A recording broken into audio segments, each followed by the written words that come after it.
When I was in the 10th grade, a new English teacher joined our school. His name was Mr. Carter.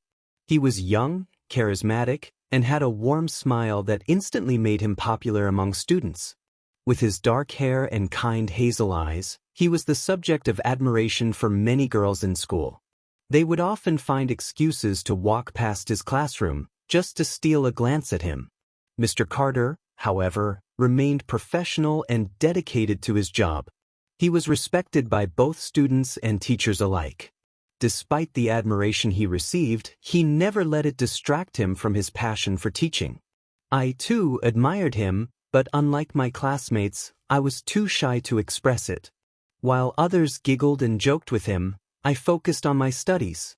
I never missed a single class and always made sure my homework was perfect. Sometimes I would wear my favorite dress to his lessons, hoping he would notice me. Whenever he called on me to answer a question, my heart pounded in my chest, my hands trembled, but I always did my best to impress him. Mr. Carter often praised my work, saying, "Great job, Lily."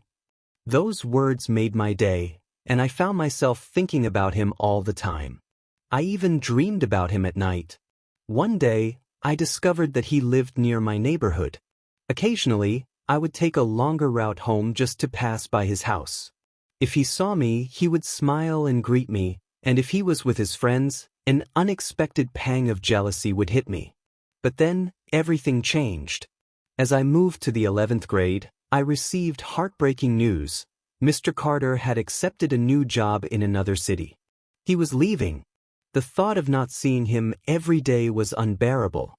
I even walked past his old house, but he was gone. Life moved on, but my heart carried his memory. Chapter 2. A Familiar Face.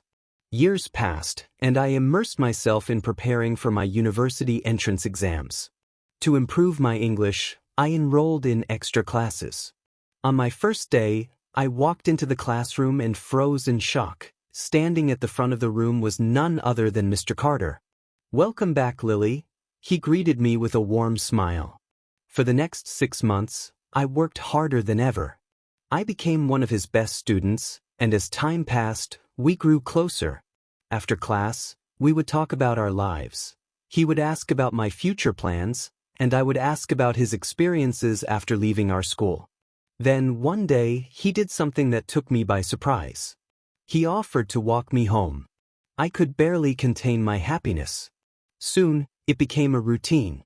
We started spending more time together, going to the park, watching movies, and having deep conversations.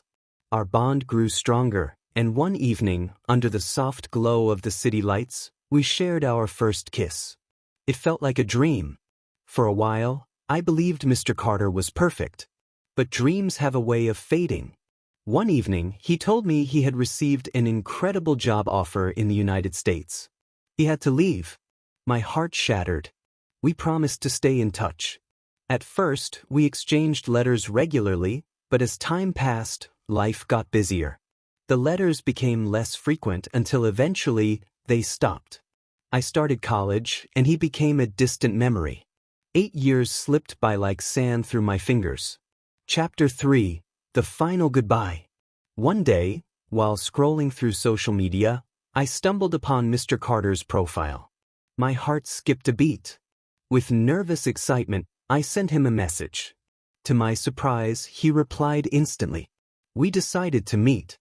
The day of our reunion, I carefully chose my outfit and arrived early at the cafe. When I saw him, I felt an unexpected wave of emotions. He looked different.